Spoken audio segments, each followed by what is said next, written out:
So hello, a very good evening to all. कल हम लोग मोर कॉन्सेप्ट कर रहे थे बेटा, बहुत लेट ज्वाइन किया आप लोगों ने। ठीक है। हम लोगों ने कल सारी बेसिक्स टर्म्स और डेफिनेशन जो थी उन सबको हमने कल कवर कर लिया था। ठीक है। तो आज हम क्या करने वाले हैं बेसिकली, तो ध्यान से देखना जरा कि आज के टॉपिक में हम लोग क्या क्या चीजों को कवर करने वाले हैं। राइट। सो आज हम लोग बात करेंगे जो न्यूमेरिकल फॉर्मूला जो जिसपे न्यूमेरिकल्स होते हैं उन सब टॉपिक्स की बात करने वाले हैं basically. Percentage mass of an element, ठीक है, कि ये क्या होता है percentage mass of an element, किस तरीके से आप इसको डिफाइन करते हो, इन सब की बात आज हम लोग करेंगे। ठीक है। कि what do you mean by this term percentage mass of an element. For example अगर आप ध्यान से देखो तो percentage composition and molecular formula जो होता है वो आप कैसे फाइंड आउट करते हो। ठीक है। देखो, तो मान लो मुझे किसी का भी परसेंटेज निकालना हो, percentage mass of an element, तो क्या फॉर्मूला रहने वाला है कि number of atom multiply by atomic mass of element into 100 divided by formula mass of the substance. ठीक है, उसको किससे डिवाइड कर देंगे, formula mass of the substance से डिवाइड कर देंगे। तो ये तरीका होने वाला है हम लोग का परसेंटेज मास ऑफ एलिमेंट निकालने के लिए। ठीक है। तो आई होप ये चीज क्लियर होगी सबको। चलो, अब एग्जाम्पल की बात करते हैं बेटा थोड़ा सा, कि कौन कौन से एग्जाम्पल हम इसमें कंसीडर कर सकते हैं, किस तरीके से हम इसको समझेंगे। ठीक है।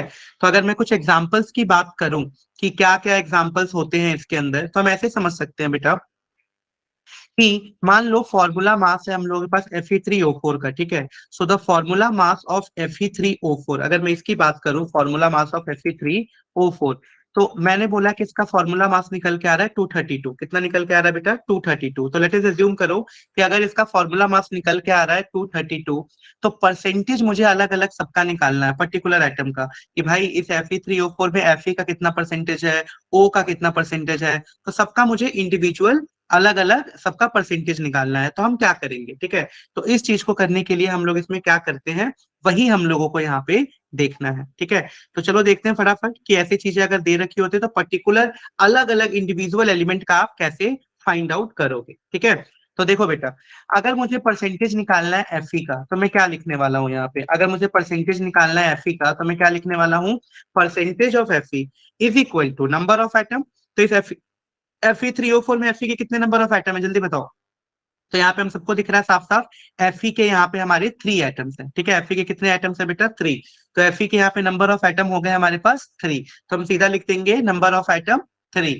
Now what is the atomic mass of an element, तो atomic mass of an element कितना हो गया यहाँ पे, तो अगर ध्यान से आप देखो तो atomic mass of an element यहाँ पे कितना निकल के आ गया है, तो atomic mass of an element है 56। हम सबको पता है कि Fe का एटॉमिक मास कितना होता है बेटा, 56 होता है। मल्टीप्लाई बाई 100, तो हमने मल्टीप्लाई किससे कर दिया है, 100 से, तो 100 से हमने मल्टीप्लाई भी कर दिया, तो वही लिखा हुआ है मल्टीप्लाई बाई 100। तो ये भी हो गया हम लोगों का।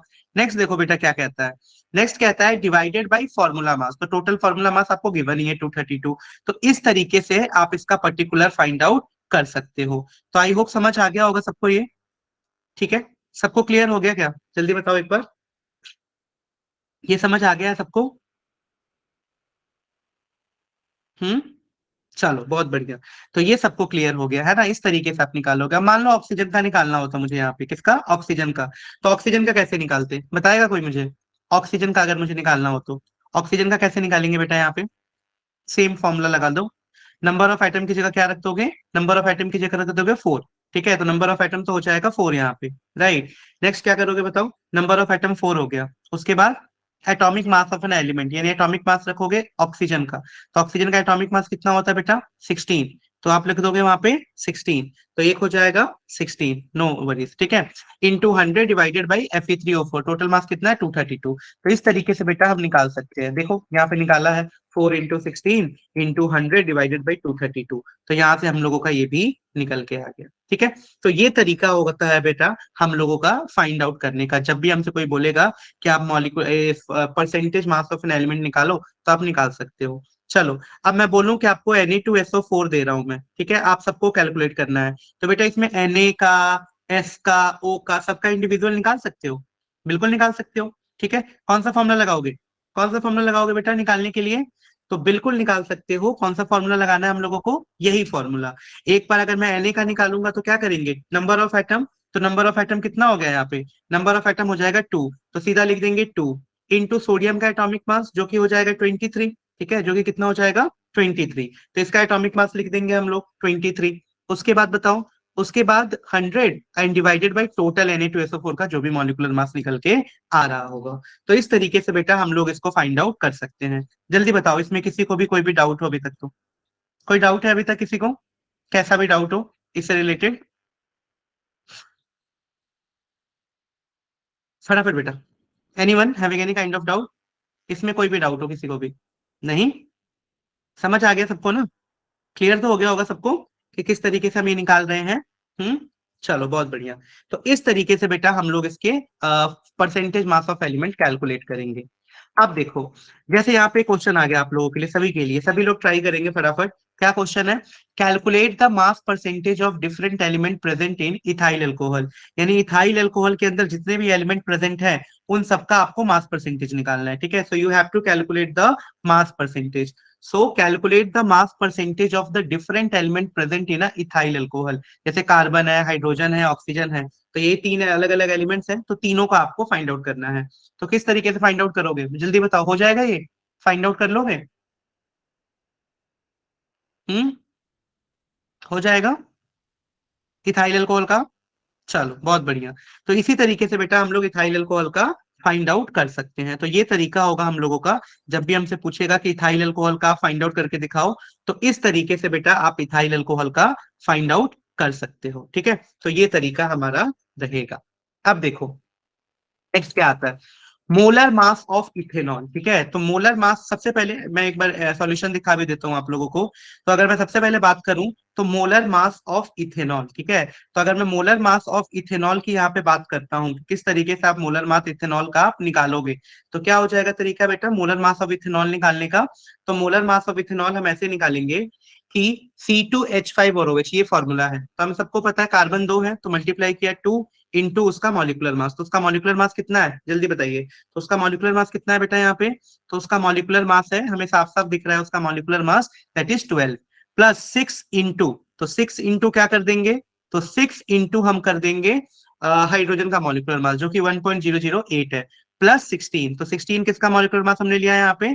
तो 16 हम लोगों ने मॉलिकुलर मास यहाँ पे ले लिया है इसका। ठीक है, इस तरीके से हम लोग टोटल आइडेंटिफाई कर सकते हैं। ठीक है, तो ये तरीका हो जाएगा बेटा इसको फाइंड आउट करने का।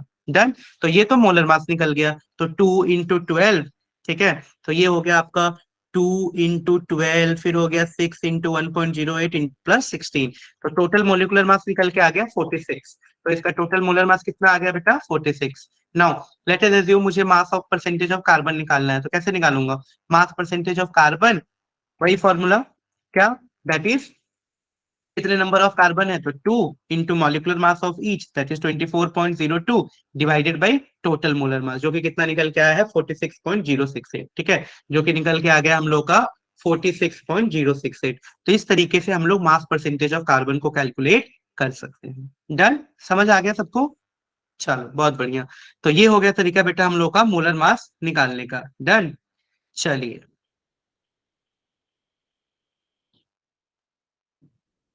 नेक्स्ट देखो, परसेंटेज निकल जाएगा 52। सिमिलर वे में अगर मुझे हाइड्रोजन का निकालना है तो क्या रख देंगे? 6 इंटू 1.008, क्योंकि उसका एटॉमिक मास है, डिवाइडेड बाई 46.60। तो यहाँ से इसका मास निकल के आएगा 13.3%। सिमिलर वे में हम कार्बन का भी निकाल देंगे। तो ये तरीका हो जाएगा बेटा जिससे कि हम लोग अलग अलग इंडिविजुअल मास परसेंटेज एलिमेंट्स का फाइंड आउट कर सकते हैं। ठीक है, नेक्स्ट देखो, एक छोटा सा एमसीक्यू है जो मैं आप लोगों को एज अ होमवर्क दूंगा, तो आप लोगों को करना है, calculate the percentage composition of calcium in the given compound of calcium nitrate. ठीक है, तो आपको यहाँ पे कैल्शियम नाइट्रेट दे रखा है और उसमें आपको कैल्शियम का कॉम्पोजिशन निकालना है। ठीक है, so you have to calculate the percentage composition of calcium in the given compound. ठीक है, in the given compound of calcium nitrate.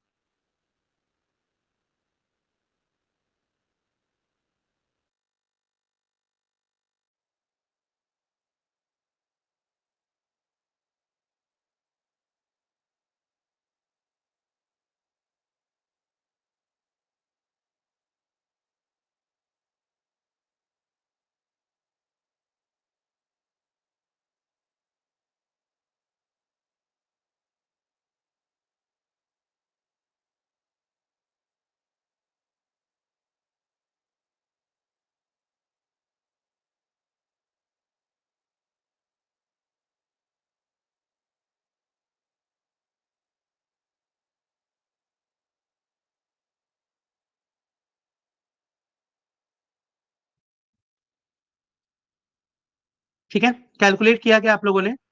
तो कैलकुलेट द परसेंटेज कॉम्पोजिशन, तो आई होप निकाल लोगे आराम से। ठीक है, मैं सीधा आंसर दिखा देता हूँ इसका, आप लोग इसको कैलकुलेट करना है, पूरा सॉल्व करना है। ठीक है, तो इजिली आप सॉल्व कर सकते हो, तो 24 आपका आंसर आ जाएगा। नाउ ये भी सेम क्वेश्चन है, calculate the percentage of water crystallization in the pure ferrous sulphate. बस यहाँ पे ध्यान क्या रखना है बेटा, यहाँ पे FeSO4.7H2O दे रखा है, तो मोलर मास जब आप निकालने जाओगे तो वहां पे आपको दिमाग लगाना है। ठीक है, तो इसका मॉलिक्यूलर वेट कितना आ जाएगा, मॉलिक्यूलर वेट आ रहा है 278। ठीक है, तो ये ध्यान रखना है, 278 इसका मॉलिक्यूलर वेट है। डन, समझ आ गया? ओके। तो इस तरीके से आप इसको फाइंड आउट कर सकते हो। चलो भाई, नेक्स्ट चलते हैं। तो नेक्स्ट क्या है हम लोगों के पास, ये परसेंटेज कॉम्पोजिशन निकालना, तो मुझे लगता है अब आप लोगों को अच्छे से आ गया, किसी को इसमें कोई प्रॉब्लम नहीं है। चलिए नेक्स्ट, ये आप कर लोगे सारे क्वेश्चन, ऐसे कोई इशू नहीं है। हाँ, empirical formula and molecular formula, तो इसको देखते हैं एक बार कि what do you mean by this term empirical formula and molecular formula.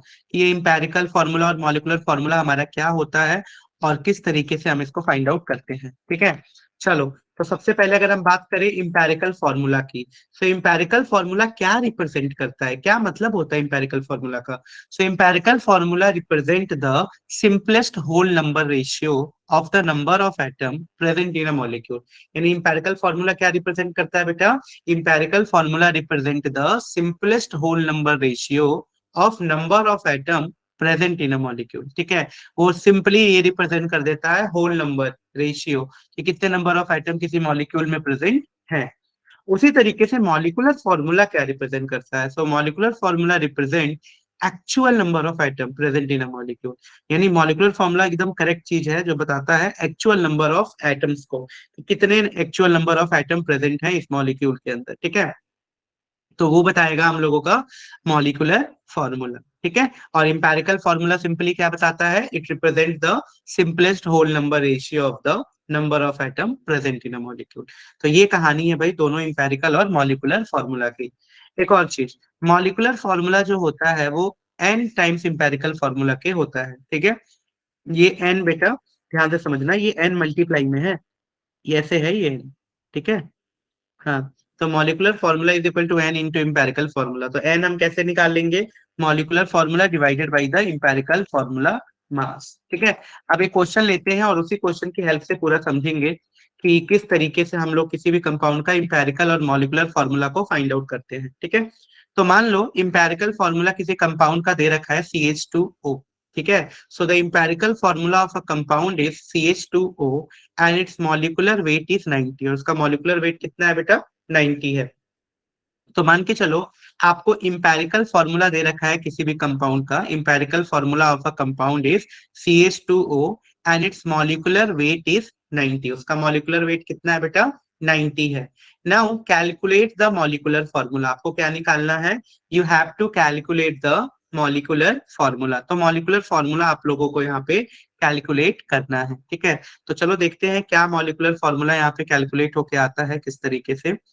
ठीक है, तो ये आपको वैल्यूज गिवन है सब, कि empirical formula is already given, molecular weight is given, और आपको निकालना है उसका मॉलिकुलर फॉर्मूला। तो कैसे निकालोगे बेटा, देखो, सो सबसे पहले भी all know molecular formula is n times of empirical formula. So हम यहाँ पे एन निकालने का देखेंगे, तो एन क्या होता है, मॉलिकुलर फॉर्मूला का मास डिवाइडेड बाई एम्पेरिकल फॉर्मूले का मास। नाउ अब हमें यहाँ पे साफ साफ गिवन है कि मॉलिकुलर वेट इज 90, तो मॉलिकुलर मास की जगह तो 90 पुट कर देंगे। और इंपेरिकल फॉर्मूला ये है CH2, तो इसका मास कितना हो गया, कार्बन का 12 हो गया, हाइड्रोजन का 2, ऑक्सीजन का 16, तो ये हो गया 14 और 16, दैट इज 30। तो 30 निकल गया बेटा, तो एन इज इक्वल टू कितना आ गया, एन इज इक्वल टू 3 आ गया। तो बस इंपेरिकल फॉर्मूला में 3 से मल्टीप्लाई कर दो, एंड ये हो जाएगा C3H6O3। सो C3H6O3 जो है ये हम लोगों का मॉलिकुलर फॉर्मूला निकल के आ गया। डन, चलो, इसी तरीके से ये बेटा बड़ा इंपॉर्टेंट क्वेश्चन है, ये बहुत बार पूछा जाता है तुम लोगों से, सो ये बहुत ज्यादा इंपॉर्टेंट क्वेश्चन है हम लोगों का। इसमें हम लोगों को इंपेरिकल और मॉलिकुलर दोनों फॉर्मूला निकालना है। ठीक है, और हम लोगों को गिवन क्या है, तो हमें गिवन है a compound contain 4.0% of hydrogen, मतलब उसके अंदर 4.07% हाइड्रोजन है, 24.27% कार्बन है, 71.65% क्लोरीन है, और उसका मॉलिक्यूलर वेट भी दे रखा है। तो हम लोगों को यहाँ पे इंपेरिकल मॉलिक्यूलर फॉर्मूला दोनों निकालना है। तो एक टेबुलर फॉर्म में मैं इसका सॉल्यूशन कराता हूँ, ध्यान से देखना आप लोग। ठीक है, तो सबसे पहले हम क्या करेंगे, इस तरीके से एक टेबल बनाएंगे। ठीक है, इस तरीके से एक टेबल बनाएंगे और इस टेबल में वैल्यूज को पुट करना है। सबसे पहले आपका टेबल कैसा होना चाहिए, फर्स्ट जो कॉलम है उसमें एलिमेंट लिखना है, फिर परसेंटेज लिखना है, एटॉमिक मास लिखना है, फिर आप नंबर ऑफ मोल्स निकालोगे, फिर उसका सिंपल रेशियो निकालोगे और लास्ट में सिंपल होल नंबर रेशियो। देखो कैसे, सबसे पहले एलिमेंट, तो यहाँ पे तीन एलिमेंट दिख रहे थे आपको, दिख रहे थे सबको तीन एलिमेंट, कौन कौन से, कार्बन, हाइड्रोजन और क्लोरीन। तो हमने सबसे पहले तीन एलिमेंट लिख दिए, कार्बन लिख लिया, हाइड्रोजन लिख दिया, क्लोरीन लिख दिया। तीनों का परसेंटेज देखो, तो तीनों का परसेंटेज लिख दिया। कार्बन का 24.2% दे रखा है, हाइड्रोजन 4.0% दे रखा है और क्लोरीन 71.65% दे रखा है। तो ये तीनों का परसेंटेज हो गया। नाउ अब एटॉमिक मास की बात करो, तो अगर मैं एटॉमिक मास की बात करूं, तो कार्बन का एटॉमिक मास दे रखा है 12, हाइड्रोजन का एटॉमिक मास दे रखा है 1 और क्लोरीन का एटॉमिक मास दे रखा है 35.5। क्लोरीन का कितना दे रखा है, 35.5। तो ये भी याद रखना है कि क्लोरीन का एटॉमिक मास है हमारा 35.5। डन। चलो, तो ये हो गई हमारी कहानी यहाँ पे आराम से। ठीक है, तो ये कहानी हो गई, कार्बन का इतना, हाइड्रोजन का इतना और क्लोरीन का इतना। Now relative number of moles, moles कैसे निकालते हो, तो आप सबको पता है मास अपॉन मॉलिक्यूलर मास, उसी से निकल जाएगा मोल्स। तो ये दे रखा है परसेंटेज मास 24.27। तो 24.27 को डिवाइड कर दो उसके एटॉमिक मास से, दैट इज 12 से। तो ये देखो 2.02। फिर हाइड्रोजन के लिए 4.07, फिर क्लोरीन के लिए निकल के आ गया 2.02। अब ये जो तीन वैल्यूज आई है ना, 2.02, 4.07 एंड 2.02, इसमें से आपको एक स्मॉलेस्ट वैल्यूज देखनी होती है कि सबसे छोटी वैल्यू कौन है, और उसी से आप पूरे को डिवाइड कर देते हो ताकि आपका सिंपल रेशियो निकल के आ जाए। तो अब यहाँ पे देखो, इसमें 2.02 सबसे छोटी वैल्यू है, क्योंकि 2.02 दो जगह सेम आ रहा है और 4.07 बड़ा है ना। यानी छोटी वैल्यूज यहाँ पे क्या हो गई, 2.02। तो 2.02 है वो सबसे स्मॉलेस्ट और सिंपल, मतलब छोटा ही वैल्यूज है 2.02। ठीक है, तो हम क्या करेंगे 2.02 को, तो हम 2.02 को डिवाइड कर देंगे 2.02 से। तो 2.02 डिवाइडेड बाई 2.02। ठीक है, तो 1 आ गया। उसी तरीके से 4.07 को डिवाइड किया 2.02 से, तो 2 आ गया। फिर डिवाइड किया तो 1 आ गया। यानी सिंपलेस्ट होल नंबर रेशियो क्या आ गया, 1:1। क्या आ गया, 1:2 और 1। तो इस तरीके से हम लोगों ने फाइंड किया 1:1। तो हमारा ये आंसर कितना बनता है इंपेरिकल फॉर्मूला का, C1H2Cl1। ठीक है, तो इंपेरिकल फॉर्मूला क्या बन गया, इंपेरिकल फॉर्मूला इज CH2Cl। तो ये हो गया हम लोगों का बेटा empirical formula, that is CH2 and Cl। अब देखो, इंपेरिकल फॉर्मूला का मास कितना है, तो आप इसका मास निकाल लो। तो कार्बन का 12 है, हाइड्रोजन का 2 है, Cl का 35.5 है। तो टोटल मास कितना निकल के आ गया, 49.5 gram. So the empirical formula mass जो निकल के आया है वो ये आया है यहाँ पे 49.5 ग्राम। सो 49.5 ग्राम हमारा इंपेरिकल फॉर्मूले का मास आ गया। अब देखिए बेटा एन कैसे निकलता है, तो एन आप निकाल सकते हो क्या, molecular mass upon empirical formula मास करके, बिल्कुल निकाल सकते हो। तो एन का वैल्यू होता है molecular mass upon empirical formula mass. ठीक है, तो मॉलिक्यूलर मास को डिवाइड कर देंगे इंपेरिकल फॉर्मूला मास से, तो हमारा ये एन निकल गया। नाउ अब देखो, अब मॉलिक्यूलर मास कितना है, 98.96। कितना है, 98.96 डिवाइडेड बाई इंपेरिकल फॉर्मूला मास, वो कितना है 49.5। वो है 49.5। तो यहाँ से आसानी से एन की वैल्यू आ गई, एन की वैल्यू कितनी आ गई, 2। Now we all know that molecular formula क्या होता है बताओ, एन इंटू इम्पेरिकल फॉर्मूला। ठीक है, N into empirical formula. So empirical formula हमें निकल ही चुका है CH2Cl, उसको 2 से मल्टीप्लाई कर दो क्योंकि एन की वैल्यू यहाँ 2 आई है। तो फॉर्मूला हो जाएगा C2H4Cl2। ठीक है, तो क्या हो गया C2H4Cl2, this is the molecular formula. तो इस तरीके से बेटा हम इसको सॉल्व कर सकते हैं। जल्दी बताओ, किसी को कोई डाउट है क्या यहाँ पे, किसी को कोई चीज समझ नहीं आई हो पूछ लो एक बार, पूछो फटाफट, किसी को कोई भी यहाँ पे प्रॉब्लम हो, डाउट हो, समझ नहीं आया हो। नो, ऑल क्लियर,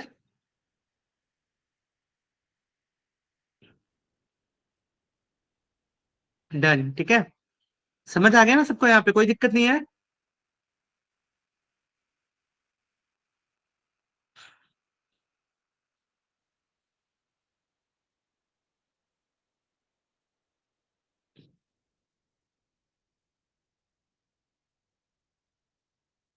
चलो, सो इस तरीके से बेटा हम लोग इंपेरिकल फॉर्मूला मास को कैलकुलेट कर लेंगे बहुत ही आसान तरीके से। डन। चलिए,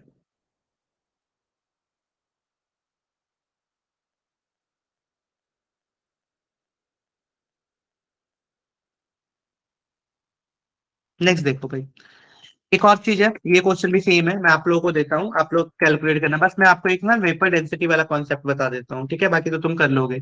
सो यहाँ पे सब कुछ वही है कि एक ऑर्गेनिक कंपाउंड है, और एनालिसिस करने पे कार्बन उसमें 57.82% है, हाइड्रोजन उसमें 3.6% है, एंड रेस्ट ऑक्सीजन है। ये टोटल आप 100 मान के चलो, तो कार्बन 57.82 हो गया, हाइड्रोजन 3.6 हो गया, तो ऑक्सीजन कितना होगा, 100 में से इन दोनों को माइनस कर देना, 57.82 और 3.6 को, है ना।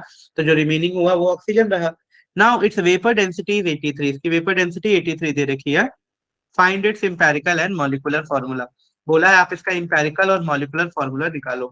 तो कैसे करोगे भाई? So let's see the calculation of empirical formula, ठीक है। तो हम सबसे पहले देखते हैं कैलकुलेशन इंपेरिकल फॉर्मूले का, किस तरीके से हम इंपेरिकल फॉर्मूले का कैलकुलेशन करते हैं।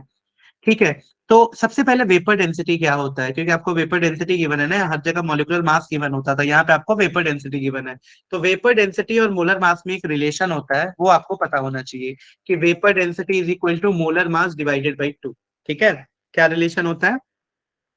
Vapour density is equal to molar mass divided by two. So vapour density को हम लिख देते हैं मोलर मास को दो से डिवाइड करके, ठीक है। अब देखो भाई, तो ये वही हो गया सेम टू सेम, इसमें मुझे जब समझाने की जरूरत नहीं है, सेम अभी जैसे किया था वही है, कि भाई कार्बन का परसेंटेज है, हाइड्रोजन का है, ऑक्सीजन का हमने निकाल लिया, तो 38.58 हो गया, एटॉमिक मास गिवन है, मोल से डिवाइड किया। अब देखो ये वैल्यू है 4.8, 3.0, 2.40, अब इसमें सबसे छोटी वैल्यू कौन है बेटा? 2.40। तो 2.40 था, पूरे एक को डिवाइड कर दो, तो ये हो गया 2, ये हो गया 1.5, ये हो गया 1। नाउ अब ये होल नंबर नहीं है, लास्ट वाला जैसे ऑलरेडी होल नंबर था, तो उसमें कोई छेड़खानी नहीं करी, बट ये ना होल नंबर नहीं है, ये 2 है, ये 1 है, पर ये 1.5 होल नंबर तो नहीं है, तो इसको नियरेस्ट होल नंबर से मल्टीप्लाई करेंगे, ऐसे नंबर से, ताकि ये होल नंबर में कन्वर्ट हो जाए। तो देखो सबसे पहले हमने मल्टीप्लाई किया इसको 2 से, तो 2 से मल्टीप्लाई किया तो 3 हो गया, होल नंबर में कन्वर्ट हो गया, यही है सबसे नियरेस्ट। तो 2 को 2 से किया तो 4 हो गया, ये 1.5 को किया तो 3 हो गया, 1 को किया तो 2 हो गया। तो इस तरीके से हमारा क्या वैल्यूज आ गया, 4, 3 और 2। तो ये सिंपलेस्ट होल नंबर रेशियो बन गया, 4, 3 और 2। ठीक है। तो ये कहानी हमारी हो गई बेटा। अब कैसे लिखोगे इसको? तो इंपेरिकल फॉर्मूला तो निकल के आ गया, C4H3O2, है ना। तो इंपेरिकल फॉर्मूला क्या निकल के आ गया है? C4H3O2। अब मॉलिक्यूलर फॉर्मूला कैसे निकालोगे? सो हम सबको पता है कि हमें सबसे पहले इंपेरिकल फॉर्मूले का मास निकालना है। तो इसका मास कितना आएगा, अभी जैसे लास्ट क्वेश्चन में बताया था, सेम टू सेम, कि 4 टाइम्स कार्बन है, तो 4 × 12 कर लो, 1 × 3 कर लो, 2 × 16 कर लो, तो ये क्या आ गया 83। तो इंपेरिकल फॉर्मूला मास आया है 83। नाउ मॉलिक्यूलर मास क्या होता है, तो अभी अभी पढ़ा एक रिलेशन वेपर डेंसिटी के साथ। तो molecular mass is equal to twice of vapour density. तो आपने क्या किया, 2 × 83 मल्टीप्लाई कर दिया, ठीक है। तो कितना आ गया, 166, बस हो गया।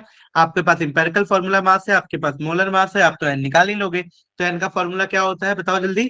एन का फॉर्मूला होता है हम लोगों का molar molecular mass divided by empirical formula mass, ठीक है क्या?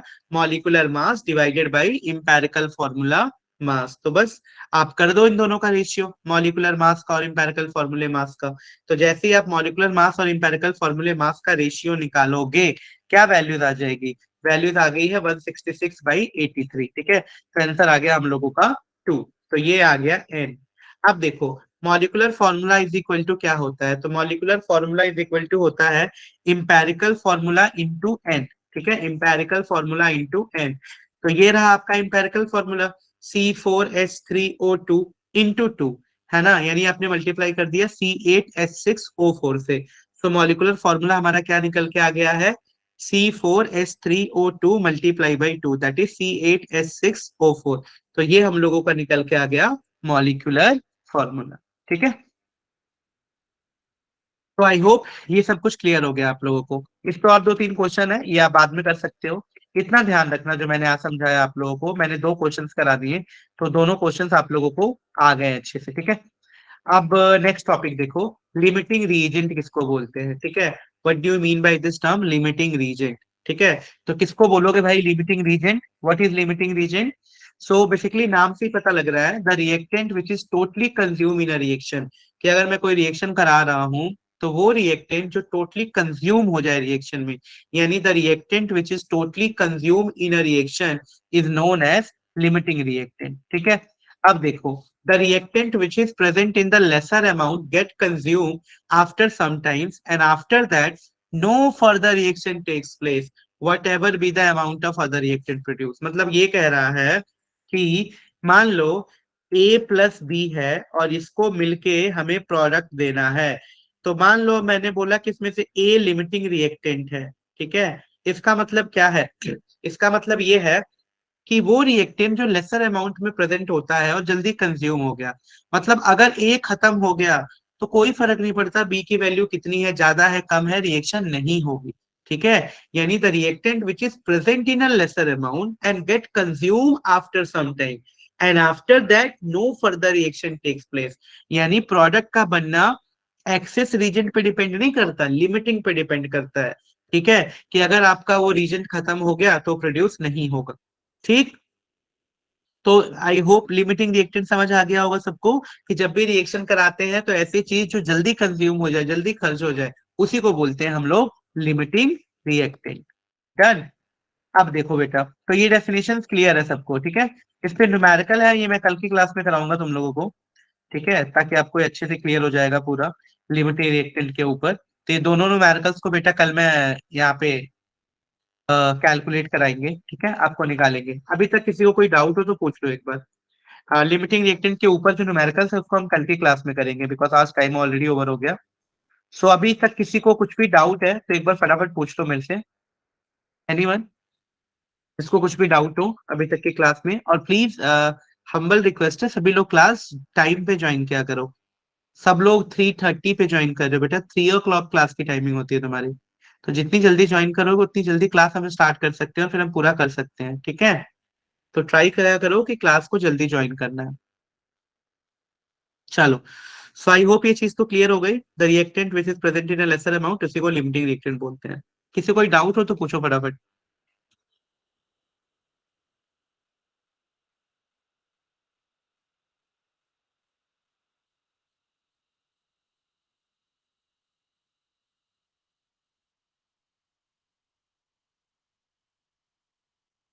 हम्म, चलो फिर एंड करते हैं मीटिंग को फिर यही।